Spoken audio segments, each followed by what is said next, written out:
साथियों नमस्कार, मैं रिजवान अंसारी हाजिर हूं आपके बीच विशेष चर्चा और परिचर्चा के साथ। साथियों, माननीय सर्वोच्च न्यायालय से जो जजमेंट हमें प्राप्त हुआ है उसके बारे में आप भी अवगत हैं और हम भी पूरी तरीके से अवगत हैं। एक दिन तो पूरा का पूरा अवसाद में मेरे जीवन का पहला दिन रहा होगा शायद, जब मैं इतना निगेटिव हुआ। उसके पीछे के भी कारण थे, क्योंकि हम और आप अब तक की जो प्रोसीडिंग थी उससे पूरी तरह से मुतमईन थे, पूरी तरह से संतुष्ट थे कि हमारे भविष्य को संरक्षित करने के अतिरिक्त अन्य कोई जजमेंट आ ही नहीं सकता है। क्योंकि अब तक की जो भी कार्रवाई हुई, अब तक की जो भी कोर्ट के कमेंट्स हुए, अब तक की जो भी प्रक्रिया हुई, जो लोग लिंक से जुड़े रहते थे उन लोगों ने भी ये मान लिया था, चाहे वो पक्ष हो चाहे विपक्ष हो, सभी ने ये मान लिया था कि फैसला हम लोगों के पक्ष में आना है। लेकिन जो जजमेंट आया उसको देखने के बाद एक तरीके की अवसाद की स्थिति में, और मैं अपने आपको बताऊं कि जीवन में बहुत कम ऐसे अवसर आते हैं जहाँ पे हम निगेटिव होते हैं, नकारात्मक होते हैं, और पहली बार ऐसा अवसर आया जहाँ पे हम और एक अवसाद की स्थिति में गए। एक दिन सोचने समझने की सारी क्षमताएं हमारी चली गई। लेकिन हम धन्यवाद देना चाहते हैं प्रदेश के उन तमाम साथियों का, और खासकर अपनी महिला जो बहनें हैं उनका। उन्होंने हमें फोन करके ढाढ़स बंधाया, उन्होंने फोन करके हमें हमारे संबल दिया, हमें सहारा दिया, जिसकी बदौलत हमने फिर से अपने वकीलों से इस पे मंथन किया, आगे से विचार विमर्श किया।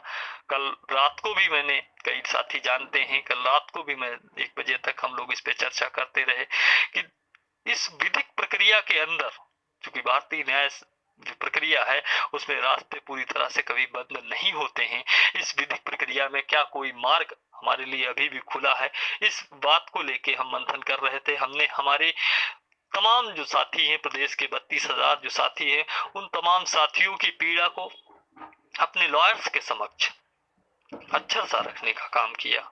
और हम आपको बताते चलें कि हमारे जो लॉयर्स हैं, हमारे जो वकीलों का पैनल है, वह भी आपके इस दुख में पूरी तरह से दुखी हैं, और वो भी नहीं समझ पा रहे हैं कि किन परिस्थितियों में कैसे हुआ होगा। जिन भी परिस्थितियों में हुआ हम कमेंट नहीं करना चाहते हैं, और ना ही अपेक्षा करते हैं कि आप उन परिस्थितियों को लेकर कोई भी किसी भी प्रकार का कमेंट करें, क्योंकि कमेंट करने की हैसियत हमारी नहीं है इस जजमेंट पे।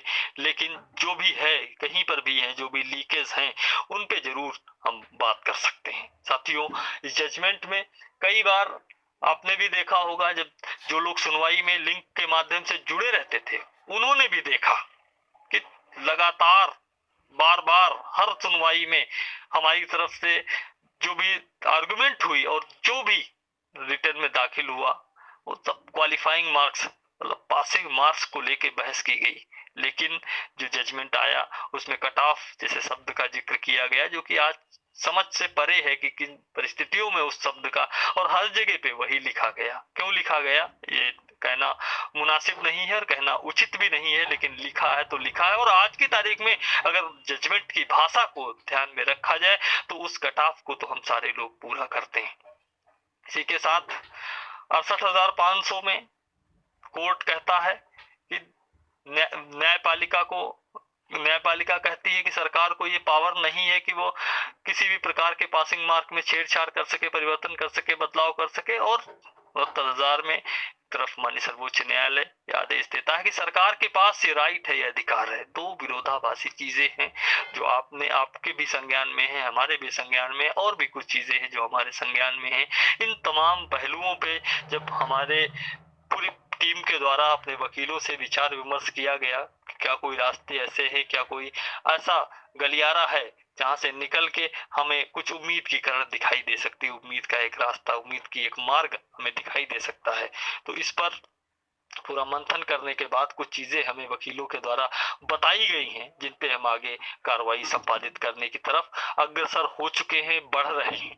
साथियों, हम इसके साथ साथ एक चीज और जोड़ देना चाहते हैं, क्योंकि हमारे जो लॉयर्स हैं वो हमसे दिल से, आत्मा से जुड़े हुए, हमारे उनके व्यक्तिगत रिश्ते हो गए हैं, और वो वकालत के पेशे से ऊपर उठकर, जो वकालत का एक जो थीम होता है, जो वकालत का एक उद्देश्य होता है, उस उद्देश्य के लिए हमारे साथ में आज की तारीख में जुड़े हुए हैं, उन्होंने पूरी तरह से हमें आश्वस्त किया है कि इस न्याय की जो अग्रिम लड़ाई है, उस लड़ाई में वो पूरी तरह से तन्मयता के साथ में हमारे साथ हैं। और सबसे बड़ी चीज है, क्योंकि वो भी इंसान है और उनको पता है कि हमारे साथ में हमारे जो हजारों परिवार हैं, उनके बच्चों के साथ में क्या हुआ है, पूरा दुखड़ा हमने जब उनके सामने रखा तो उन्होंने बताया कि आगे की लड़ाई वो फ्री ऑफ कॉस्ट लड़ेंगे, किसी भी लड़ाई का किसी भी प्रकार का वो कोई भी शुल्क नहीं लेंगे। बहुत बड़ी चीज, बहुत बड़ा एहसान उन्होंने हम पर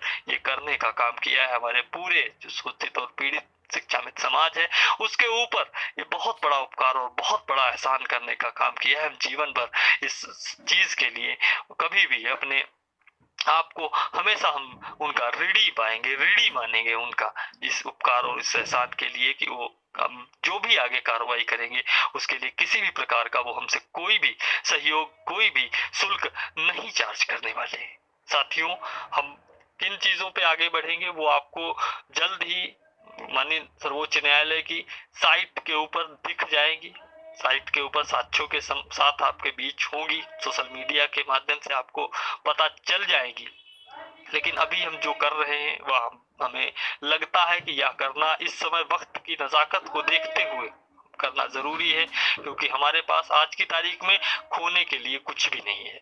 हम जानते हैं कि पूरा प्रदेश इस समय अवसाद की स्थिति में है, पूरा प्रदेश इस समय परेशान है, पूरा प्रदेश इस समय खून के आंसू रो रहा है। ये बात हम बहुत अच्छी तरीके से जानते हैं और हमसे बेहतर शायद ही कोई समझ सकता है, क्योंकि आपके ऊपर आपकी अपनी जिम्मेदारी है, हमारे ऊपर हमारे हजारों साथियों की जिम्मेदारी है, जिन्होंने हमारे भरोसे के ऊपर भरोसा किया, जिन्होंने हमारे विश्वास के ऊपर विश्वास किया, जिन्होंने जो हमने सपना देखा था उस सपने के ऊपर उन्होंने भरोसा किया। और हम इतना कॉन्फिडेंट थे, हम इतना आशान्वित थे, आप इस बात से अंदाजा लगा सकते हैं कि मेरा चयन हो चुका था। जो पिछली सूची थी उस सूची में हमारा नाम था, लेकिन हमने ज्वाइन नहीं किया। क्यों? क्योंकि हम पूरी तरह से आश्वस्त थे, हमें पता था कि जजमेंट जब हमारे पक्ष में आएगा तो हम सारे साथी दीपावली और होली मनाते हुए हम सारे साथी एक साथ और एक ज्वाइन करेंगे। वो मेरा सपना टूटा है, जो मेरे दिल के जो अरमान थे वो टूटा है। साथियों, आज हमने एक तरीके से आप कह सकते हैं कि आज हम आपके उस कगार पे खड़े हैं। आज हम चाहते तो नदी के उस पार चले गए होते जहां हमारे कई साथी गए हैं, आज अध्यापक बन गए। हमारे पास वो मौका था, हमारे पास वो अवसर था, लेकिन हमने ज्वाइन नहीं करके आज शिक्षा मित्र समाज के साथ हम खड़े हैं। और मुझे गर्व भी है इस बात का, मुझे कतई अफसोस नहीं है। आज भी मुझे कई मेरे बड़े जो साथी हैं उन्होंने आज भी मुझे डांटा, इस बात के लिए कहा और समझाया। और उस दिन भी वो कह रहे थे, जिस दिन हमने ये फैसला लिया था, हमने किसी को नहीं बताया था, लेकिन हमारे जो जिम्मेदार साथी हैं उन लोगों को ये चीज पता थी। उन्होंने उस दिन भी समझाया था कि रिजवान आगे पछताओगे। हमने उस दिन भी कहा था कि दादा आगे जो भी होगा देखा जाएगा। लेकिन आज उस समय के हिसाब से हमने फैसला जो लिया था, हमें नहीं पता था कि ऐसा समय आएगा, ऐसा भी टाइम आएगा, और ये भी हो सकता है हम इसके लिए बिल्कुल भी तैयार नहीं थे। और शायद अगर तैयार होते तो हो सकता है कुछ और सोचे भी होते, हमें अगर पता होता कि ऐसा कुछ होगा तो शायद कुछ सोच भी लिए होते। लेकिन हमें ये चीजें नहीं पता थी, हम कॉन्फिडेंट थे, हम पूरी तरह से आशान्वित थे, इसलिए हमने अपने खुद के पद को ज्वाइन नहीं किया और आपके साथ खड़े होना ज्यादा मुनासिब समझा। और आज हम आपके साथ खड़े हैं, उसी चौराहे पर खड़े हैं जहां पर आप खड़े हैं। जाहिर सी बात है, जितना दर्द आपका है, भले ही एक रत्ती आप कह लीजिए, 1% आप कह लीजिए, उससे कहीं ज्यादा दर्द हमें अवश्य अवश्य होगा। इस बात को आप अच्छी तरीके से महसूस कर सकते हैं, इस बात को आप अच्छी तरीके से जान सकते हैं। लेकिन दर्द के सैलाब में डूबकर हम पड़े नहीं रह सकते घर में, क्योंकि जो योद्धा होते हैं, जो लड़ाका होते हैं, दर्द होता है, थोड़ी देर के लिए अवश्य होता है। और अगर लड़ाका और योद्धा घर में पड़े रह जाएं तो फिर जंगे कौन लड़ेगा? ऐसा हमें बताया गया, आप सभी के द्वारा हमें उत्साहित किया गया। इसके एवज में हमने फिर से खड़े होने का एक फैसला लिया है। और जो कहीं पे चूक मैं नहीं कहता हूँ, मैंने डिवीजन बेंच में जब डिसीजन आया था मैंने साफ स्वीकार कर लिया था, लेकिन आज मैं उसे स्वीकार नहीं कर सकता हूं, क्योंकि मेरी आत्मा नहीं उसे स्वीकार करती है। कहीं से भी हम उसे स्वीकार नहीं करते हैं, किसी भी तरीके से हमसे स्वीकार नहीं करते हैं और इसीलिए हम आगे बढ़ रहे हैं। साथियों, जो भी चीजें, जो भी स्थितियां होंगी, हम आगे से आगे आपको अवगत कराते रहेंगे। तमाम साथियों से हम यह अपेक्षा और अपील करते हैं, तमाम साथियों से हम यह अनुरोध करते हैं कि समय जरूर आपके विपरीत है, बादल जरूर घने और काले हैं, लेकिन इस कोहरे के बाद एक रोशनी होगी। इस कोहरे के बाद भी एक उजाला हो सकता है, क्योंकि दिन के बाद रात और रात के बाद दिन, सुबह के बाद शाम और शाम के बाद सुबह, यह प्रकृति का नियम है। दुख के बाद और सुख का आना, यह प्रकृति का एक नियम है और प्रकृति इस नियम को, परिवर्तन के इस नियम को कभी भी परिवर्तित नहीं कर सकती है। जाहिर सी बात है, हमारे इस जीवन में जो 3 साल से एक लंबा अंधेरा चला आ रहा है, कहीं ना कहीं, किसी ना किसी मोड़ पे, किसी ना किसी तरीके से उसका अंत निश्चित होगा। लेकिन हमें जरूरत है तब तक धैर्य रखने की। आपका परिवार है, आपके बच्चे हैं, आपके माता पिता है, उनको देखिए, उनकी तरफ देखिए। उन्हें आज आपके हंसते हुए चेहरे की जरूरत है, उन्हें आज आपकी जरूरत है। इसलिए मैं आप सभी से यह निवेदन और अनुरोध करूंगा कि आप अपने चेहरे को कहीं से भी, हालांकि अंदर, आत्मा के अंदर आप, लेकिन उसे समेट कर अपने चेहरे पे, अपने परिवार के सामने मुस्कान लाने का काम करें। और यही आपका सच्चा प्रेम होगा हमारे प्रति, क्योंकि हमने अपने दर्द को, जो दर्द और हमारे दिल के अंदर है, क्योंकि मैं कुछ बोलने की स्थिति में नहीं बचा था, मैं कुछ भी लिख नहीं पा रहा था, कुछ भी बोल नहीं पा रहा था।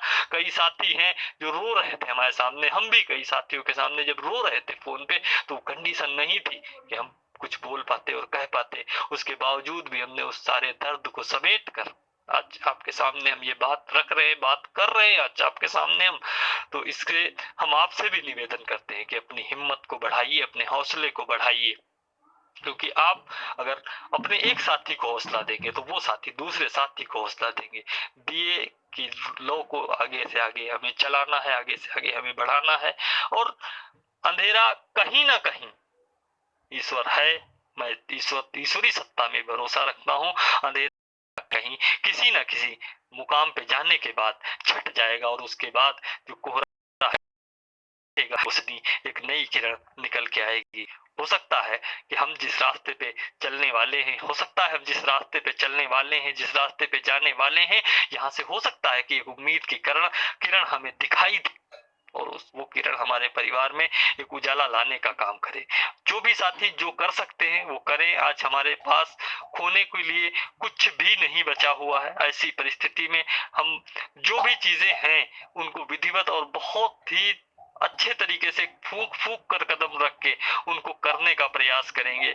और हमारे जो सीनियर वकील हैं उन्होंने भी हमें आश्वस्त किया है कि वो हर इस संकट की घड़ी में हर मोड़ पर, हर कदम पर उन्होंने आश्वस्त किया है कि वो हमारे साथ, हमारे इस पूरे के पूरे परिवार के साथ वो खड़े हैं, पूरी तरह से वो खड़े हैं। और जिसके लिए उन्होंने जो उनका हर जाना होता है, जो उनकी फीस होती है, उसको भी लेने से उन्होंने साफ साफ बोल दिया कि हम अब किसी भी प्रकार का कोई भी चार्ज नहीं करेंगे। इसके लिए मैं उनका आभार हमेशा हमेशा जीवन भर, जब तक जिंदा रहूंगा तब तक उनका आभार मैं व्यक्त करता रहूंगा और मेरी आत्मा उनके प्रति ऋणी रहेगी और आभारी रहेगी। और मैं ये मानता हूँ कि अगर हम सफल होते हैं तो ऐसी स्थिति में पूरा शिक्षा में समाज भी उनके प्रति आभारी और ऋणी रहेगा।